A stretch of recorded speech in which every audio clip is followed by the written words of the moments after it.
Hello friends, स्वागत है आप सभी का मेरे channel Shiv twin flame journey पर। माय लविंग ट्विन सोल्स, आप सबको बहुत बहुत प्यार एवं आभार। जितने भी नए सोल मेरे इस चैनल पर आए हुए हैं, मैं सभी का स्वागत करती हूँ। प्रियो, यदि आप इस संदेश से जुड़ पा रहे हैं तो आप ब्लेस्ड हैं, आप चोजन वन हैं। आप एक ट्विन फ्लेम से स्टार से लाइट वर्कर हो सकते हैं। जबकि 5-5 पोर्टल प्रारंभ हो चुका है और डिवाइन का एक मैसेज जो मैं आपको शेयर करने आई हूँ, ये मुझे तब प्राप्त हुआ जब मैं अपनी सोल फैमिली के लिए प्रार्थना कर रही थी और उन्होंने कुछ ऐसी बातें कही जिसे आपको बताना ज़रूरी है। ये वीडियो बहुत इम्पोर्टेंट है आपकी जर्नी के लिए, तो इस वीडियो को पूरा देखिए और ध्यान से समझिए कि डिवाइन आखिर आपसे क्या कहना चाहते हैं।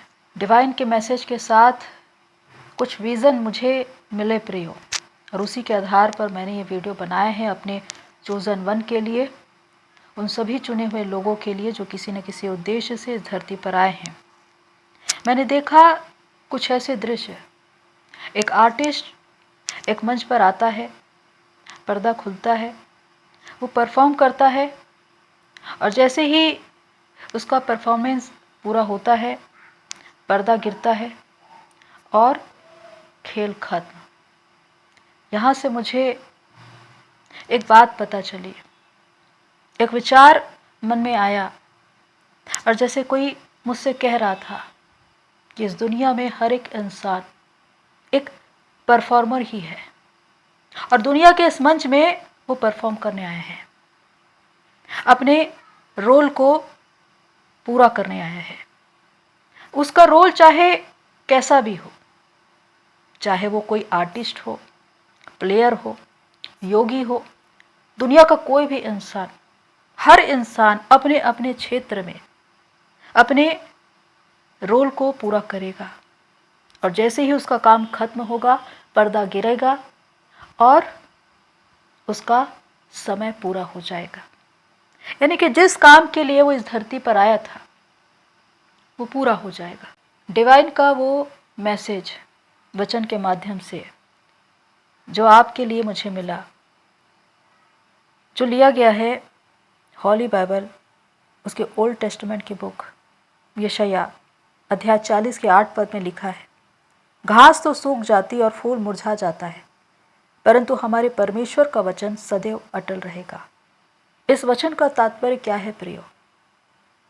इस वचन के द्वारा और विजन के द्वारा डिवाइन ने आपको क्या संदेश दिया है, इसे मैं आपको समझाना चाहती हूँ।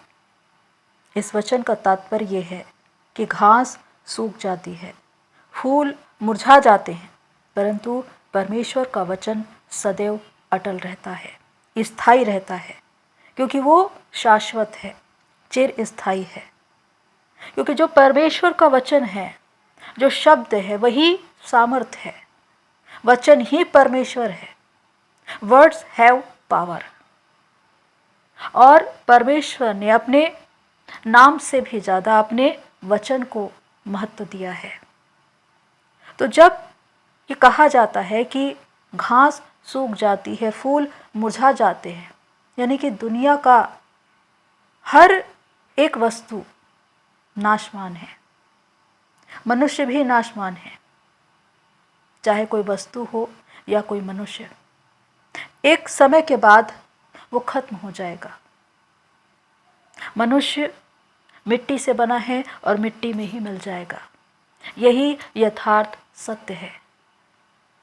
दुनिया की हर चीज नाशवान है, कोई भी चीज, कोई भी वस्तु स्थायी नहीं है।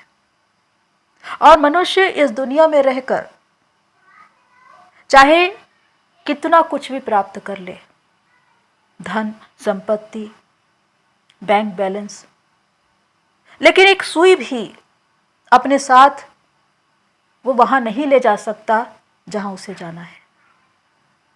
यानी कि हर चीज यहीं पर रह जाएगी, क्योंकि वो नाशवान है, वो स्थायी नहीं है। वो 3D की दुनिया की चीजें हैं जो उस दुनिया में नहीं जा सकती। वहां सिर्फ आपके कर्म जाएंगे। ये कहा जाता है कि एक मनुष्य खाली हाथ आता है और खाली हाथ जाता है, लेकिन नहीं, वो खाली हाथ तो आता है लेकिन अपने कर्म साथ लेकर जाता है। और वो कर्म क्या है? वो कार्य जो इस धरती पर रहकर वो करता है। और उस कार्य को करने के लिए उसके पास अवेयरनेस होनी चाहिए, वो अवेकन होना चाहिए। उसको मालूम होना चाहिए कि वो इस दुनिया में क्यों आया है, उसके जीवन का उद्देश्य क्या है, वो दुनिया के लिए, लोगों के लिए क्या करने के लिए भेजा गया है। अगर ये बात उसे मालूम चल गई तो वो दुनिया में वो काम करेगा। मान सम्मान, ख्याति, सफलता, बैंक बैलेंस, लग्जरी लाइफ, सब कुछ उसे मिलेगा। लेकिन वो चीज़ें भी यहीं तक सीमित रहेगी जब तक वो इस धरती पर है।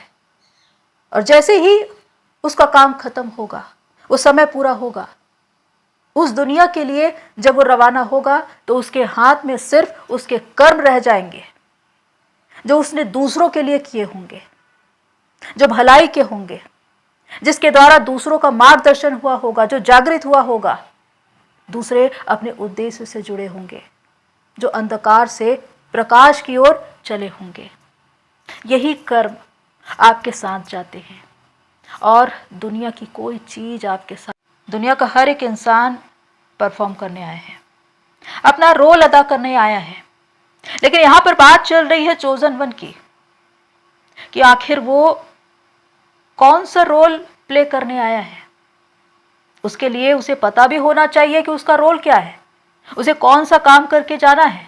और ये तभी होगा जब वो अवेकन होगा, जब वो जागृत होगा, उसकी आत्मा जागृत होगी, तब वो जान पाएगी कि मैं दुनिया में इस काम के लिए आया हूं। और इसीलिए तो इस जर्नी में अवेकनिंग होती है और उसके द्वारा ही आप ये जान पाते हैं कि आप इस दुनिया में क्यों भेजे गए हैं। क्योंकि पर्दा कभी भी गिर सकता है। याद रखिए प्रियो, जीवन क्षणिक है। इंसान को ऐसा लगता है कि बहुत समय है, कल कर लेंगे, परसों कर लेंगे, लेकिन कब पर्दा गिर जाए कोई नहीं जानता। क्योंकि इंसान का जीवन क्षणिक है, अगले ही पल क्या होने वाला है कोई नहीं जानता। इसीलिए उसे अपनी जिंदगी का हर एक दिन अंतिम दिन की तरह जीना चाहिए, ताकि वो अवेयरनेस में रहे कि आखिर वो अपनी इस यात्रा को पूरा कैसे करेगा। जिंदगी लंबी नहीं बड़ी होनी चाहिए कि एक 20 साल का लड़का दुनिया में वो काम करके चला जाता है कि दुनिया उसे याद रखती है उसके काम की वजह से, और एक 80 साल का इंसान वो काम नहीं कर पाता जिसके लिए वो आया था। दुनिया उसे याद नहीं रखती, क्योंकि इस दुनिया में आप सिर्फ अपने काम की वजह से जाने जाते हैं और माने भी जाते हैं। और इसीलिए आपको अपने आप को प्रूफ करने की जरूरत होती है, क्योंकि आपने अपने जीवन में किया क्या ये मायने रखता है। आपकी उम्र कितनी है ये मायने नहीं रखता, क्योंकि मैंने अपनी जिंदगी में अनुभव किया जिनके बारे में मैं सोचती थी कि वो 70 साल 80 साल जिएंगे, जिनको मैंने 25 साल 35 साल ऐसे उम्र में देखा, जो मेरे घर में आते थे, आज आए और कल पता चला कि वो नहीं रहे, इस दुनिया से चले गए। शॉकिंग था, क्योंकि हम ये सोचते हैं, प्लान करते हैं कि इतना समय होगा, लेकिन समय कितना होगा, किसके लिए, ये कोई नहीं जानता, क्योंकि ये समय लिख कर आता है। और इसीलिए टाइम इज सो इम्पोर्टेंट। दुनिया में अगर महत्व है तो वो है समय का, और उस समय का प्रयोग आप अपने जीवन में करते कैसे हैं? क्या आप उसे व्यर्थ कर देते हैं या उसके एक एक मिनट का प्रयोग करते हैं? अगर आप उसको प्रयोग करते हैं अपने लिए, तो निश्चित ही आप अपनी जिंदगी में आगे बढ़ रहे हैं, क्योंकि समय किसी के लिए नहीं रुकता। जो है आज है, जो करना है अभी करना है, कल के लिए समय नहीं रुकेगा। और इसीलिए कहा जाता है कि जीवन क्षणिक है, पानी के बुलबुले की तरह, जो आज दिखाई देता है और कल नहीं। पर इंपॉर्टेंट ये है कि उस समय में, जितना समय आप इस दुनिया में रहते हैं, आप क्या करके जाते हैं? अपने लिए नहीं, दूसरों के लिए। और जो काम आप दूसरों के लिए कर जाते हैं वही दुनिया याद रखती है। अगर आप जीवित हैं मृत्यु के बाद भी, तो अपने विचार की वजह से, अपने काम की वजह से, जो आपने दूसरों के लिए किए। डिवाइन ने स्पष्ट शब्दों में कहा कि उल्टी गिनती गिनना शुरू कर दो। समय प्रारंभ हो चुका है भक्तों के चयन का, और जो लोग ईश्वर पर विश्वास करते हैं, जो सत्य के लोग हैं, जो उसकी व्यवस्थाओं और नीतियों पर चलते हैं, वो एक अलग कतार में, एक अलग झुंड में रखे जा रहे हैं। और वो लोग जो अपनी ही मनमानी कर रहे हैं, ईश्वर की व्यवस्थाओं पर विश्वास नहीं करते, उन पर संदेह करते हैं, ऐसे लोग एक अलग झुंड में, एक अलग कतार में रखे जा रहे हैं। और यही तो अंतर है सामान्य लोगों में और चुने हुए लोगों में। क्योंकि चुने हुए लोगों से डिवाइन की बड़ी उम्मीदें बंधी है, क्योंकि जो काम आप कर सकते हैं वो और लोग नहीं कर सकते। लेकिन उसके लिए जरूरी है कि आप अवेकनिंग में आए। जब तक आपकी आत्मा जागृत नहीं होगी, आप अपने उद्देश्य को जानेंगे कैसे? लेकिन अधिकांश लोग आज भी अविश्वास में जी रहे हैं। इस जर्नी में होते हुए भी वो यही कहते हैं कि हम इस जर्नी में नहीं हैं, क्योंकि उन्होंने इस जर्नी का अर्थ इस बात से समझा है कि उनके डीएम का आना या ना आना, ये इस जर्नी से जुड़ा नहीं है। इस जर्नी में अपने भीतर कंप्लीट होना, इनर यूनियन को पाना, अपने वर्चस्व को पाना, अपने व्यक्तित्व को प्राप्त करना, ये सर्वोपरि है। इस जर्नी में आप खुद से जुड़ते हैं और खुद के भीतर उस परमात्मा से जुड़ते हैं और एकाकार हो जाते हैं उस डिवाइन पावर से। और उसके बाद आप अपने उद्देश्य तक पहुंचते हैं, और यही मोक्ष है। इस बात को जानने की आवश्यकता है प्रियो, कि इस दुनिया के हर एक मनुष्य के जीवन की एक किताब है और उसके पन्ने कोरे हैं। उसमें सिर्फ एक ही शब्द लिखा हुआ है, तथास्तु, यानी कि ऐसा ही हो।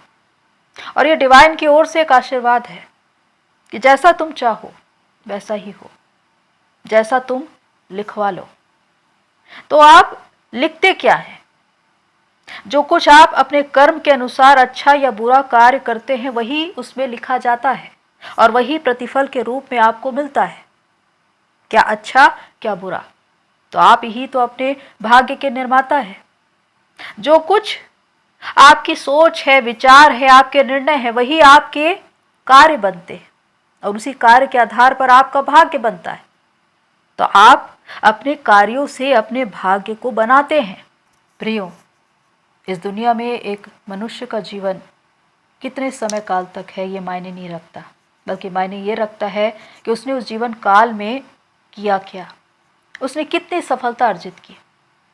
और ये इस बात पर निर्भर करता है कि आप जितने कम उम्र में सफलता को अर्जित करेंगे, उतने लंबे समय तक उसके स्वाद को चख पाएंगे। लेकिन इस जर्नी में कितने ही लोग हैं जो 40 वर्ष की उम्र के बाद भी संघर्ष कर रहे हैं। किन्हीं परिस्थितियों में किसी न किसी स्तर पर वो स्टक हैं, ब्लॉक हैं, क्योंकि वो बाहर की ओर देख रहे हैं, चेजिंग और वेटिंग के एनर्जी में है, अविश्वास में है कि इल्यूजन में है। जब तक आप बाहर की ओर देखते रहेंगे, जर्नी आपके लिए मुश्किल हो जाएगी। जो कुछ है आपके भीतर है, जब आप अपने भीतर काम करेंगे तभी संतुलन में आएंगे, तभी आप अपनी इस जर्नी को पूरा कर पाएंगे। क्योंकि आप अगर दुनिया को यह बताने जाए कि मैं 5T का हूं, मैं एक ट्विन फ्लेम हूं, एक चोजन वन हूं, दुनिया नहीं मानेगी। दुनिया को प्रूफ चाहिए, और उसे सिर्फ आप साबित कर सकते हैं अपने काम के द्वारा, अपनी सफलता के द्वारा। जितने लोग आज आपको ट्रिगर करते हैं, उनको ये बताना है कि आखिर मैं क्या हूँ। लेकिन लड़कर, विरोध करके, वाद विवाद करके आप उनसे जीत नहीं सकते, क्योंकि ये समय आपका नहीं है, ये आपके प्रिपेयर होने का समय है। और इसीलिए आपके जीवन में इतना संघर्ष, इतनी चुनौतियां हैं, क्योंकि जब तक ये आपके जीवन में ना हो आप आगे बढ़ ही नहीं सकते, आप अगले स्तर पर पहुंच ही नहीं सकते, क्योंकि समय ही है जिसमें आपको प्रिपेयर किया जाता है। जब आप अपनी सफलता को अर्जित करते हैं और तब अपना एक मुकाम बनाते हैं, और लोग आपकी चमक को देखकर हैरत में पड़ जाते हैं और उनको ये मानना पड़ता है कि हाँ, इसमें कोई बात है, ये एक चोजन वन है। और इसीलिए ये कहा जाता है कि आप अपने काम की वजह से जाने जाते हैं, दुनिया आपको आपके काम की वजह से ही पहचानेगी। तो इसीलिए मैंने कहा प्रियो कि आपके जीवन का एक एक पल, एक एक क्षण कीमती है। Time is so important, time किसी के लिए नहीं रुकता। टाइम की आपको वैल्यू करनी होगी। आपको अपने भीतर जाकर आत्ममूल्यांकन करना होगा कि आप कहाँ हैं, कहाँ पर इस जर्नी में स्टक हैं, क्योंकि उसका कारण भी वही है और उपाय भी वही हैं। सारे प्रश्नों के उत्तर आपके ही भीतर है, लेकिन आप उसे तभी जान पाएंगे जब आप अपने भीतर जाएंगे, खुद पर काम करेंगे। इसीलिए मैंने कहा कि घास सूख जाते हैं, फूल मुरझा जाती है, लेकिन परमेश्वर का वचन सदैव अटल रहता है। दुनिया की हर एक चीज, हर एक वस्तु, यहाँ तक कि मनुष्य भी एक दिन खत्म हो जाता है। उसके द्वारा जो कमाया गया भाग है वो भी यहीं तक है, लेकिन यहाँ रहकर जो आपने कर्म किया, उसी कर्म फल को लेकर आप उस दुनिया में जाते हैं जहाँ आपको जाना है, और उस लोक में उसके आधार पर आपको स्थान मिलता है। तो यही सत्य है कि आपको ये समझने की ज़रूरत है कि आप अपनी इस जर्नी में कहाँ तक पहुँच पाए हैं और कैसे करके आप अपनी इस जर्नी को पूरा करें। क्योंकि जिस दिन आप सत्य को जान जाएंगे, अपने उद्देश्य को जान जाएंगे, उस दिन मोक्ष को प्राप्त हो जाएंगे। क्योंकि जब आप स्वयं में एक आत्मसंतुष्टि के भाव को महसूस करते कि आपका जीवन सार्थक हो गया, जिस काम के लिए आप आए थे आपने उसे पूरा किया, यही तो मोक्ष है। और हर मनुष्य मोक्ष के लिए ही आया है। फर्क बस इतना है कि वो जान पाता है या नहीं जान पाता। आपके लिए एक अवसर है, क्योंकि डिवाइन ने आपको सारे बेनिफिट्स दिए हैं, सारे सपोर्ट सिस्टम दिए हैं कि आप खुद पर काम करें, अपने आप को संतुलन में लाएं, अपने उद्देश्य से जुड़े और मोक्ष को प्राप्त करें। लेकिन यह आपके ऊपर निर्भर करता है कि आप खुद पर कैसा काम कर पाते। क्योंकि प्रियो, पर्दा कभी भी गिर सकता है। हमें एक परफॉर्मर के रूप में परफॉर्म करके जाना है, अपना रोल अदा करके जाना है, ताकि हम अपने जीवन को सार्थक पाए। जब हम इस दुनिया से जाए तो हमें कोई मलाल ना हो, हम संतुष्टि के भाव में हो कि हाँ, हम इस दुनिया में जिस काम के लिए आए थे उसे पूरा करके गए। तो होप सो ये बातें आपको हेल्प करे। तो प्रियो, आज के लिए इतना ही, फिर मिलते हैं नेक्स्ट वीडियो में। तब तक के लिए take care and God bless you all. मेरी सोल फैमिली, आप सभी की जर्नी पूरी हुई।